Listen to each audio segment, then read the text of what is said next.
Números 11, el pueblo se queja. A. Las quejas de Israel y de Moisés. 1. 1:3, el corazón quejumbroso de Israel. Aconteció que el pueblo se quejó a oídos de Jehová, y lo oyó Jehová, y ardió su ira, y se encendió en ellos fuego de Jehová, y consumió uno de los extremos del campamento.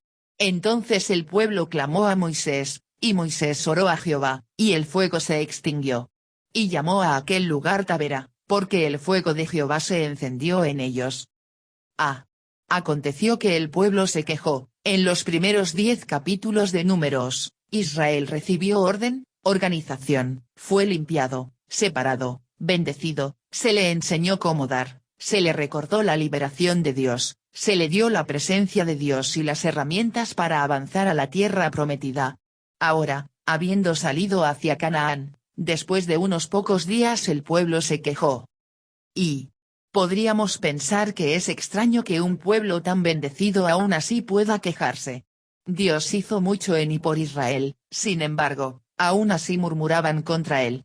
Todavía estaban en el desierto y sus circunstancias no eran fáciles, pero no salía nada bueno cuando el pueblo se quejaba. Y, según Allen, el pueblo se quejó también se podría traducir, ahora el pueblo se volvió verdaderamente murmurador, una ofensa para los oídos de Yahvé. Y no sabemos cuál fue la causa de esta queja. Pero seguramente ningún pueblo tuvo menos motivos para murmurar, tenían a Dios entre ellos, y continuamente se realizaban milagros de bondad a favor de ellos. Clarke. B.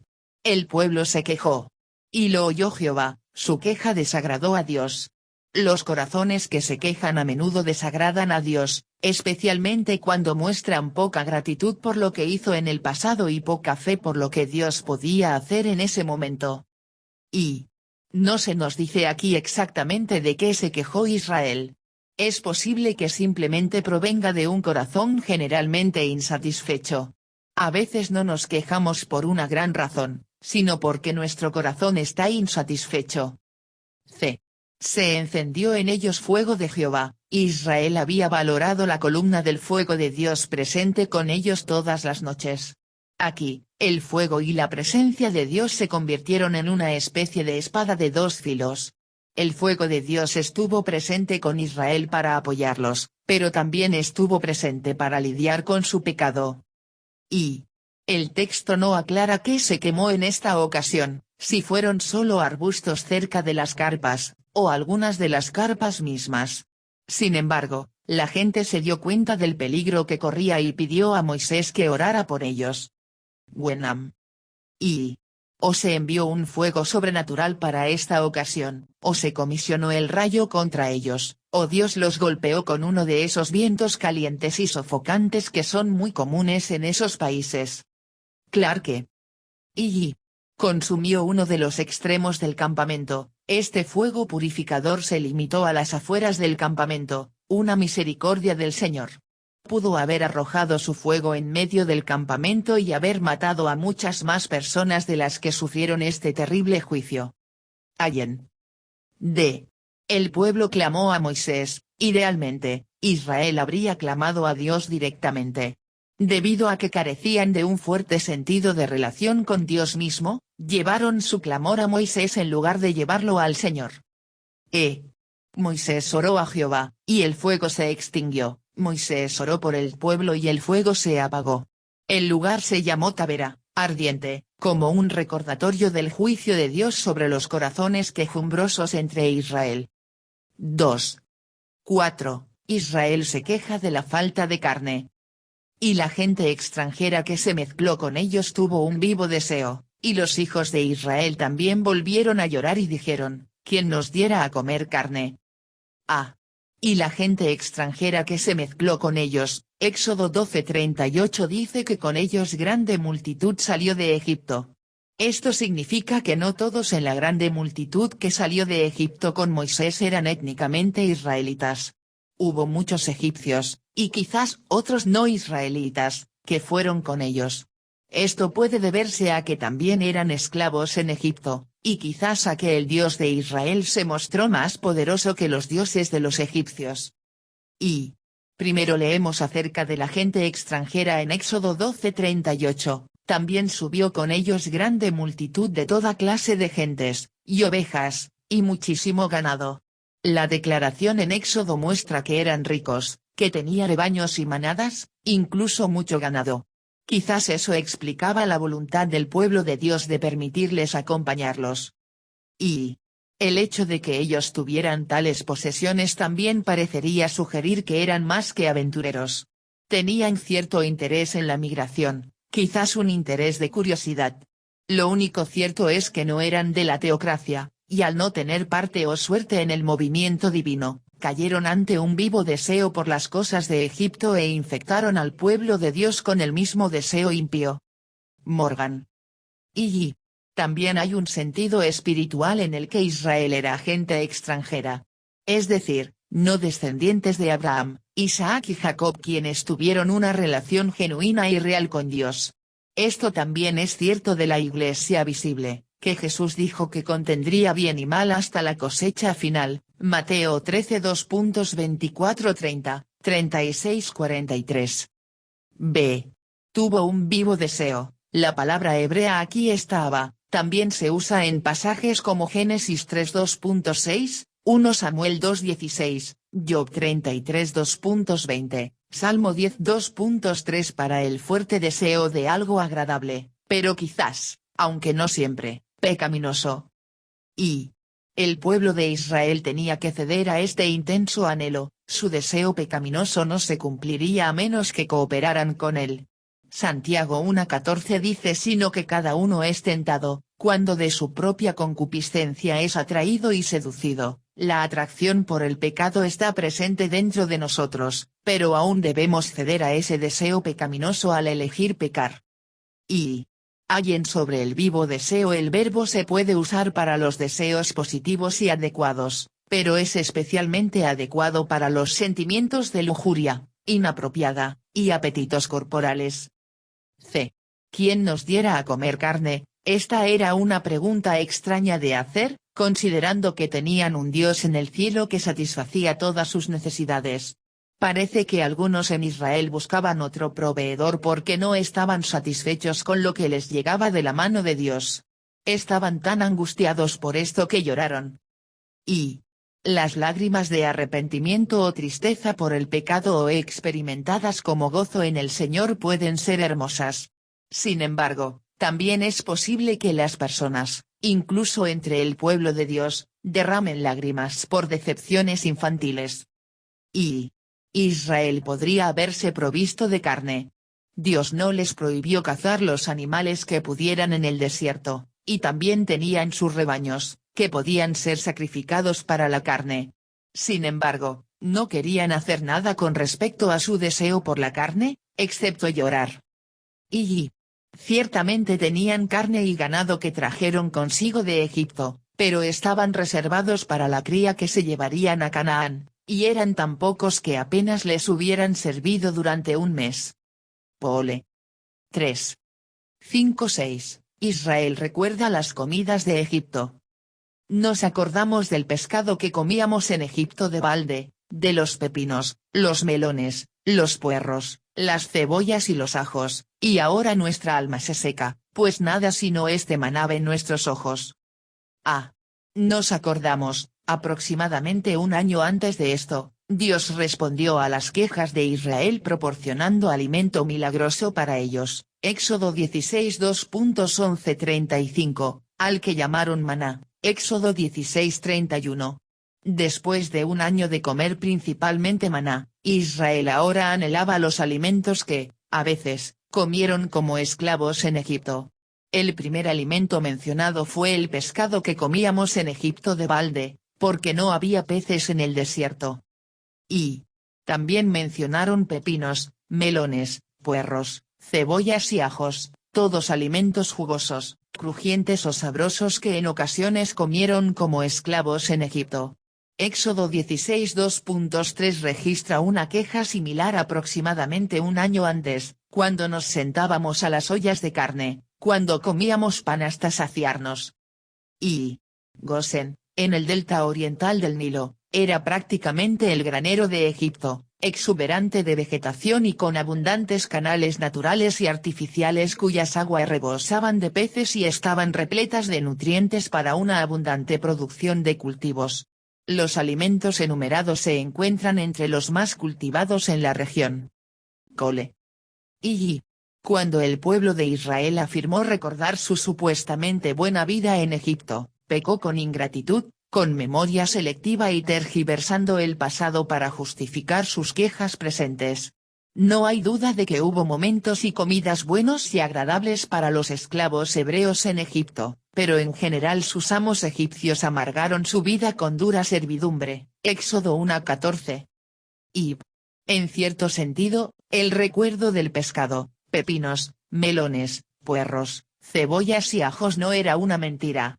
Hubo tiempos en los que comieron esas cosas. Sin embargo, en un sentido más amplio, esto era una mentira porque elegían recordar un aspecto pequeño y bueno de su esclavitud en Egipto, mientras ignoraban la servidumbre mucho más amarga y dura de su esclavitud. Puede ser una trampa recordar solo lo bueno, o solo lo malo, del pasado. Se olvidaron de su servidumbre.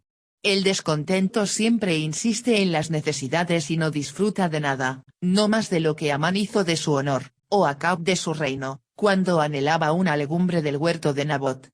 Trap. B. Israel se enamoró de una ilusión del pasado, la idea de que su vida en Egipto era maravillosa. En cambio, deberían haber buscado lo que Dios tenía para ellos en el futuro, la leche y la miel de Canaán, Éxodo 13:2.5. El pueblo de Dios debería tener la actitud que luego expresó Pablo en Filipenses 3:2.13-14, seguir adelante, mirar hacia adelante y no concentrarse en el pasado. B. Pues nada sino este maná. Parece que Israel se quejaba de que el maná no era lo suficientemente emocionante, que era aburrido. Esta terrible falta de agradecimiento fue nada menos que menosprecio a Jehová, Números 11:20. Y hubo al menos 3 momentos distintos en los que Israel se quejó de la provisión de alimentos de Dios, Éxodo 16:2.13, Números 11:2.434 y Números 21:2.49. En Éxodo 16 se quejaron de la falta de comida, en Números 11 se quejaron de la falta de variedad, y en Números 21 nuevamente se sintieron insatisfechos con el maná. Y Dios es nuestro proveedor, despreciar lo que Él provee es despreciarlo a Él. No es el trabajo de Dios entretenernos, y deberíamos ser más que niños que exigen ser entretenidos y emocionados. Y nunca podrían estar satisfechos, ni siquiera Dios mismo pudo complacerlos, porque siempre prefirieron su propia sabiduría a la suya. Dios nos salvará a su manera, o no nos salvará, porque así, siendo el plan de la sabiduría infinita, es imposible que podamos ser salvos en cualquier otro. Clarke. C. Y ahora nuestra alma se seca. Estas palabras suenan demasiado dramáticas de un pueblo que había sido alimentado por el maná que les llegó esa mañana. En sus quejas, Israel no solo idealizaba el pasado, sino que también exageraba los problemas del presente. Decir nuestra alma se seca era una exageración terrible. Dios no permitiría que se consumieran en el desierto. De hecho, Dios proveyó todas sus necesidades, aunque no todos sus deseos. Y Israel se centró en lo que no tenía. Era cierto, no tenían el pescado ni varios tipos de verduras en la lista. Sin embargo, parecían olvidar por completo lo que sí tenían, provisión diaria, milagrosa y nutritiva de Dios que pudo alimentar a una nación en el desierto. Desde entonces, muchos han seguido el mismo camino peligroso de olvidar lo que Dios ha provisto y enfocarse en lo que uno no tiene, todavía. 4. 7:9, una descripción del maná. Y era el maná como semilla de culantro, y su color como color de bedelio. El pueblo se esparcía y lo recogía, y lo molía en molinos o lo majaba en morteros, y lo cocía en caldera o hacía de él tortas, su sabor era como sabor de aceite nuevo. Y cuando descendía el rocío sobre el campamento de noche, el maná descendía sobre él. A. y era el maná como semilla de culantro, y su color como color de bedelio. Este pasaje y Éxodo 16 dan el mayor detalle acerca de cómo era el maná y cómo Dios lo proveía. Punto centrado. Maná era el nombre de Israel para esta sustancia, Éxodo 16:31, porque no sabían qué era, Éxodo 16:15. Dios lo llamó pan del cielo, Éxodo 16:2.4, Salmo 78:2.24, y pan de nobles, Salmos 78:2.25. Punto centrado. Dios le daba maná a Israel como prueba a su obediencia, Éxodo 16:2.4. Punto centrado. El maná era dado por Dios en doble medida el sexto día, para que Israel pudiera descansar de recolectarlo el séptimo día, Éxodo 16:2.5. Punto centrado. El maná aparecía por la mañana, como rocío en la tierra, también en Éxodo 16:2.13-14. Punto centrado. El maná se derretía más tarde en la mañana, Éxodo 16:21. Punto centrado. El maná era pequeño, blanco y fino como escarcha en el suelo, Éxodo 16:14, como una semilla de culantro, también en Éxodo 16:31. Algunos, como Wenham, sugirieron que el maná venía como pequeñas escamas blancas. Punto centrado. El maná era recolectado familia por familia, Éxodo 16:16.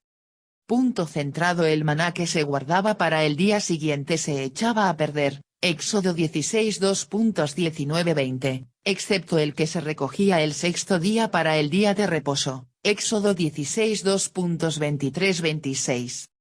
Punto centrado. El maná se preparaba de diversas formas, lo molía en molinos o lo majaba en morteros, y lo cocía en caldera o hacía de él tortas. Punto centrado. El maná era dulce al paladar, como hojuelas con miel, Éxodo 16:31.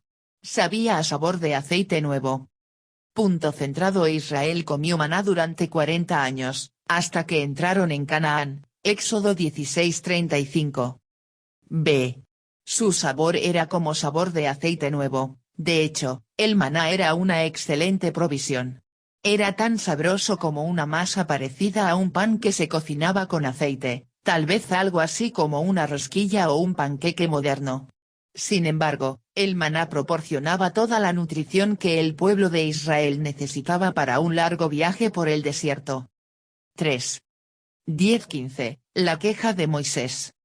Y oyó Moisés al pueblo, que lloraba por sus familias, cada uno a la puerta de su tienda, y la ira de Jehová se encendió en gran manera, también le pareció mal a Moisés. Y dijo Moisés a Jehová, ¿por qué has hecho mal a tu siervo? ¿Y por qué no he hallado gracia en tus ojos, que has puesto la carga de todo este pueblo sobre mí? ¿Concebí yo a todo este pueblo? Lo engendré yo, para que me digas, llévalo en tu seno, como lleva la que cría al que mama, a la tierra de la cual juraste a sus padres. ¿De dónde conseguiré yo carne para dar a todo este pueblo? Porque lloran a mí, diciendo, danos carne que comamos. No puedo yo solo soportar a todo este pueblo, que me es pesado en demasía. Y si así lo haces tú conmigo, yo te ruego que me des muerte, si he hallado gracia en tus ojos, y que yo no vea mi mal. Y la ira de Jehová se encendió en gran manera, también le pareció mal a Moisés, el llanto infantil del pueblo no solo enfureció al Señor, también pareció mal a Moisés. Esta frustración llevó a Moisés a Dios, y se quejó de que nunca podría satisfacer las necesidades de tanta gente. Y Moisés ciertamente tenía una mejor razón para quejarse con Dios, no fue como si él hubiera cedido a un vivo deseo como lo hicieron los hijos de Israel. Sin embargo, incluso sus quejas no eran buenas y mostraban una falta de confianza en Dios. Y quizás Moisés fue tomado por sorpresa, sorprendido de que la gente se rebelara tan rápidamente después de una advertencia tan fuerte en Tabera, Números 11:2.13. Es fácil que el líder haga algo incorrecto cuando lo pillan desprevenido. B. ¿Por qué has afligido a tu siervo? Moisés respondió a Dios como muchos de nosotros lo hacemos en tiempos de prueba. Básicamente dijo, Dios, aquí estoy sirviéndote. ¿Por qué traes esto sobre mí? Es fácil decir que Dios no trajo esto sobre Moisés, un pueblo carnal e ingrato lo había hecho. Sin embargo, aunque Dios no afligió directamente a Moisés con esto, sí lo permitió. Y Dios permitió esto por la misma razón por la que Dios permite cualquier aflicción, para obligarnos a confiar más en Él, a asociarnos con Él para superar los obstáculos y a amarlo y alabarlo más a través de nuestra mayor dependencia de Él y la mayor liberación que Él trae. Por estas razones y más, Dios a veces designa aflicción para su pueblo. 1 Tesalonicenses 3:2.3. Y, en medio de nuestra aflicción, es fácil pensar que Dios está en nuestra contra, como lo hizo Moisés, ¿por qué no he hallado gracia en tus ojos? La respuesta de Dios es siempre la misma, es porque te amo que te estoy entrenando, edificándote en la fe. Y, aunque Moisés le aseguró a Hobab que el Señor trataría bien a Israel, pronto le preguntaría al mismo Señor, signo de interrogación abierta ¿por qué has tratado mal a tu siervo? 10:32, 11:11. Wenham. C. ¿Concebí yo a todo este pueblo? ¿Lo engendré yo? Cuando Moisés se comparó a sí mismo con una madre y los hijos de Israel como sus hijos, usó una forma de hablar adecuada, porque Israel estaba actuando como niños insatisfechos, llenos de lágrimas, porque lloran a mí. Y Moisés, como muchos siervos de Dios desde su época, tenía que entender que, por muy desagradable que sea a veces la obra de dirigir al pueblo de Dios, Dios usa esas dificultades en la vida de sus siervos. Dios no quita las molestias del camino ni siquiera para sus siervos devotos. Recordamos cómo Pablo se sintió molesto y agobiado mientras llevaba el pensamiento del mundo a un nuevo día. Watson. D. No puedo yo solo soportar a todo este pueblo, entender que el trabajo de dirigir a Israel era demasiado grande para Moisés era bueno. Podía llevarlo a confiar en Dios y no tratar de hacer el trabajo sin Dios. Moisés no podía soportar a toda esta gente solo, Dios lo haría en él y a través de él. Y, parafraseando a John Trapp, el reformador alemán Philipp Melanchthon dijo que los tres trabajos más dolorosos eran los de los ministros de Dios, los de los líderes civiles y los de las mujeres que daban a luz. Y el mejor servicio que pueden hacernos todos aquellos que lideran, guían y aman a los humanos es confesar su propia insuficiencia y guiarnos a Jesús. Todo lo que los hombres necesitan se encuentra en Él y solo en Él. Maclaren. Y si así lo haces tú conmigo, yo te ruego que me des muerte. Moisés estaba muy frustrado. Derramó su emoción, dolor y frustración al Señor. No era apropiado pedirle a Dios que hiciera esto, pero entendemos la miseria de Moisés. Hizo lo correcto al derramar su corazón y quejarse ante el Señor. Y Dios no dijo sí cuando Moisés pidió, te ruego que me des muerte. Sin embargo, Dios ayudó al abrumado Moisés, quien sabía que el trabajo de dirigir al pueblo de Dios era demasiado grande para él sin su ayuda. Y que yo no vea mi mal, en cierto sentido, Dios quería que Moisés viera su mal, su incapacidad para hacer lo que Dios lo llamó a hacer con sus propias fuerzas. Como el apóstol Pablo aprendió más tarde, la fuerza de Dios se perfecciona en la debilidad. 2 Corintios 12:2.9. B. Dios responde a las quejas de Israel y de Moisés. 1. 16-17, Dios ayuda a Moisés enviando ancianos para ayudarlo. Entonces Jehová dijo a Moisés, reúneme 70 varones de los ancianos de Israel, que tú sabes que son ancianos del pueblo y sus principales, y tráelos a la puerta del tabernáculo de reunión, y esperen allí contigo. Y yo descenderé y hablaré allí contigo, y tomaré del espíritu que está en ti, y pondré en ellos, y llevarán contigo la carga del pueblo, y no la llevarás tú solo. A. Reúneme 70 varones de los ancianos de Israel. Dios le dijo a Moisés que reuniera hombres para ayudar en la obra de dirigir a Israel. Estos 70 varones primero serían reunidos con Dios, reúnenme, antes de ser reunidos con Moisés.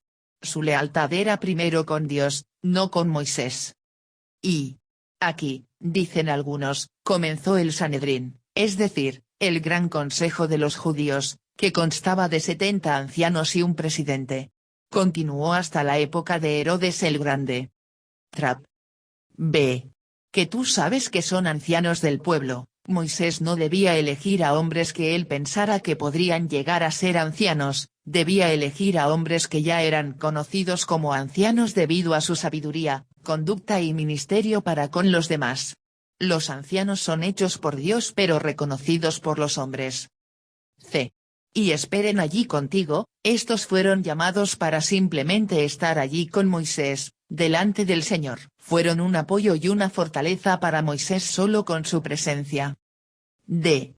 Tomaré del espíritu que está en ti, y pondré en ellos. Los ancianos deben tener el mismo corazón, la misma visión y el mismo espíritu que estaba en Moisés. Si no, no habría acuerdo entre los líderes de la nación y el desastre podría sobrevenir a Israel. Llevarán contigo la carga del pueblo. Los ancianos estaban allí para ayudar a Moisés a llevar la carga espiritual, para ayudarlo a cuidar y ministrar al pueblo, y para ser un apoyo para él en el ministerio. La ayuda de Dios llegaría a Moisés a través del apoyo de hombres piadosos. Esta es una forma habitual en la que Dios satisface nuestras necesidades. 2.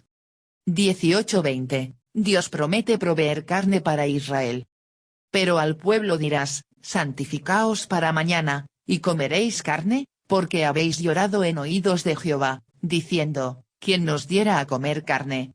Ciertamente mejor nos iba en Egipto. Jehová, pues, os dará carne, y comeréis.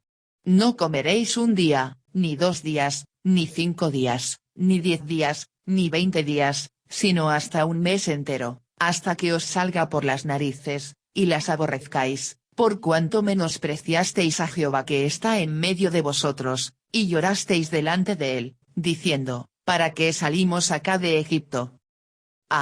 Porque habéis llorado en oídos de Jehová. Dios oyó el llanto de Israel y supo que eran las lágrimas de gente ingrata y quejumbrosa. Dios escuchó su reclamo, mejor nos iba en Egipto y sabía que sus palabras eran una tergiversación selectiva del pasado para justificar su queja. B. Jehová, pues, os dará carne, y comeréis. Esto no era una bendición. Dios prometió responder al deseo del corazón de Israel, pero no de una manera que fuera una bendición para Israel. A veces, Dios disciplina a su pueblo dándoles lo que piden, lo que clama su vivo deseo. C. Hasta que os salga por las narices, y las aborrezcáis. Dios prometió darles tanta carne que enfermarían. Esto se debía a que negaban y dudaban de la bondad de la liberación de Dios. No es bueno que el pueblo de Dios niegue la bondad de la liberación de Dios en sus vidas. 3. 21-23. Moisés reacciona a la promesa de Dios de proporcionar carne para Israel. Entonces dijo Moisés, 600.000 de a pie son el pueblo en medio del cual yo estoy, y tú dices, les daré carne, y comerán un mes entero. ¿Se degollarán para ellos ovejas bueyes que les basten? ¿O se juntarán para ellos todos los peces del mar para que tengan abasto? Entonces Jehová respondió a Moisés, ¿acaso se ha acortado la mano de Jehová? Ahora verás si se cumple mi palabra, o no. 600.000 de a pie son el pueblo en medio del cual yo estoy. Moisés reaccionó como lo hacemos a menudo, tratando de averiguar cómo Dios cumpliría su promesa. Moisés no podía entender cómo Dios podía hacer esto, pero Dios nunca le pidió que lo entendiera. Dios proveería de sus recursos inagotables. Y Moisés le recuerda a Dios. Los números involucrados, 600.000 hombres de a pie. Una fuerza en marcha de este tamaño sugiere una población total de más de 2 millones de personas. Hallen. Y verán, hermanos míos, enseguida el error que cometió Moisés. Miró a la criatura en lugar de al Creador. ¿Espera el Creador que la criatura cumpla su promesa? No, aquel que cumple. Si habla, está hecho por él mismo. Spurgeon. B. ¿Acaso se ha acortado la mano de Jehová? Dios no se había vuelto repentinamente débil o limitado. Dios tenía recursos de los que Moisés no sabía nada. Dios satisfaría la necesidad de Israel de una manera completamente inesperada. 4. 24-25. El Espíritu del Señor viene sobre los 70 ancianos. Y salió Moisés y dijo al pueblo las palabras de Jehová, y reunió a los 70 varones de los ancianos del pueblo, y los hizo estar alrededor del tabernáculo. Entonces Jehová descendió en la nube, y le habló, y tomó del espíritu que estaba en él, y lo puso en los 70 varones ancianos, y cuando posó sobre ellos el espíritu, profetizaron, y no cesaron. A. Reunió a los 70 varones de los ancianos del pueblo, y los hizo estar alrededor del tabernáculo, antes de que Dios proporcionara la carne para Israel, que ellos pedían, pero que realmente no necesitaban. Primero les proporcionó más liderazgo y supervisión, que ellos no pidieron, pero realmente necesitaban. B. Y tomó del espíritu que estaba en él, y lo puso en los 70 varones ancianos, para que este liderazgo ampliado hiciera el trabajo. Necesitaban tener un derramamiento del Espíritu Santo, y necesitaban tener el mismo espíritu que estaba en Moisés. Necesitaban tener su visión, su corazón y su actitud. Y si un hombre no tiene el poder del Espíritu Santo fluyendo en su vida, y el mismo espíritu que aquellos a quienes el Señor ha puesto en autoridad sobre él, no está preparado para servir como debería, ese hombre acabará siendo un estorbo, no una bendición. C. Cuando posó sobre ellos el espíritu, profetizaron. Es difícil imaginar exactamente cómo fue esto. Quizás cada uno de ellos pronunció espontáneamente una palabra de Dios, o alabanzas divinamente inspiradas a Dios. Haya pasado lo que haya pasado exactamente, fue una clara señal de que el Espíritu del Señor había venido sobre ellos. Y, al igual que con Saúl, la profecía descrita aquí era probablemente una expresión extática ininteligible, lo que el Nuevo Testamento llama hablar en lenguas, no el discurso inspirado e inteligible de los grandes profetas del Antiguo Testamento y los profetas anónimos de la Iglesia primitiva. Wenham. D. Y no cesaron, aparentemente, el don profético se les dio a estos ancianos en una experiencia única y de una sola ocasión. Profetizaron esto una vez, pero no se convirtieron en profetas. Esto estaba destinado a ser una evidencia visible de que el Espíritu Santo los estaba equipando para el oficio de ancianos, no para el papel de profetas. Y, como con las lenguas de fuego en Pentecostés en Hechos 2, el don profético de estos ancianos no continuó, pero sí su servicio empoderado por el Espíritu. 5. 26:30, el Espíritu del Señor sobre Eldad y Medad, y sobre todo el pueblo de Dios. Y habían quedado en el campamento 2 varones, llamados el uno Eldad y el otro Medad, sobre los cuales también reposó el Espíritu. Estaban estos entre los inscritos, pero no habían venido al tabernáculo, y profetizaron en el campamento. Y corrió un joven y dio aviso a Moisés, y dijo, Eldad y Medad profetizan en el campamento. Entonces respondió Josué hijo de Nun, ayudante de Moisés, uno de sus jóvenes, y dijo, Señor mío Moisés, impídelos. Y Moisés le respondió, ¿tienes tú celos por mí? Ojalá todo el pueblo de Jehová fuese profeta, y que Jehová pusiera su espíritu sobre ellos. Y Moisés volvió al campamento, él y los ancianos de Israel. A. Y profetizaron en el campamento. La operación del Espíritu Santo no se limitó a un solo lugar. Incluso estos dos hombres, Eldad y Medad, que no estaban en el tabernáculo con el resto de los 70 ancianos también fueron llenos del Espíritu Santo, lo que fue evidenciado por el don profético. Y Josué fue presentado por primera vez como líder de la batalla contra los amalecitas en Éxodo 33 2.7-11. Cuando se enteró de lo que hacían Eldad y Medad, Josué esperaba apoyar a Moisés. Su primera preocupación fue por el ministerio de Moisés y temía que esta manifestación inusual del Espíritu pudiera de alguna manera socavarlo. Quizás Eldad y Medad se convertirían en rivales de Moisés. B. Ojalá todo el pueblo de Jehová fuese profeta, y que Jehová pusiera su espíritu sobre ellos. Probablemente Moisés apreció que Josué tuviera celos por él, pero Moisés no temía a estos hombres como rivales. En cambio, Moisés anhelaba que todo el pueblo de Dios recibiera este don de su espíritu. Y ese amplio derramamiento del Espíritu de Dios sobre todo el pueblo de Dios apuntaba a un mejor pacto, un nuevo pacto. Bajo el nuevo pacto, Dios prometió derramar su espíritu sobre todo su pueblo, Ezequiel 36 2.27, Joel 2 2.28-29. Y este dicho prueba la incomparable grandeza del carácter de Moisés. Las almas pequeñas son monopolistas. Les gusta ser buenos y dotados, porque les da una especie de superioridad sobre los demás, pero no les gusta ver un proceso de nivelación en el trabajo mediante el cual los Eldad y Medad sean levantados para estar a su lado. Meyer. 6. 31-35, Dios provee carne a Israel.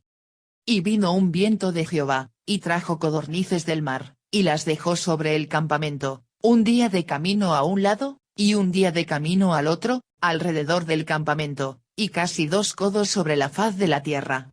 Entonces el pueblo estuvo levantando todo aquel día y toda la noche, y todo el día siguiente, y recogieron codornices, el que menos, recogió 10 montones, y las tendieron para sí a lo largo alrededor del campamento.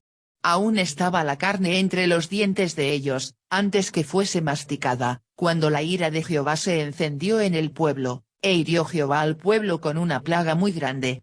Y llamó el nombre de aquel lugar Kibrot-Hataava, por cuanto allí sepultaron al pueblo codicioso.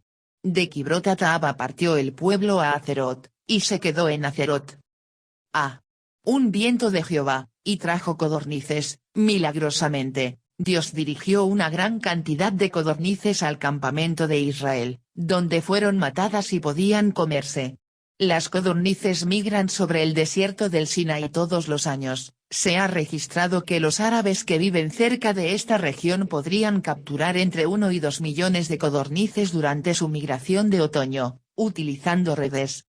Y las codornices fueron dejadas alrededor del campamento, es decir, en el perímetro.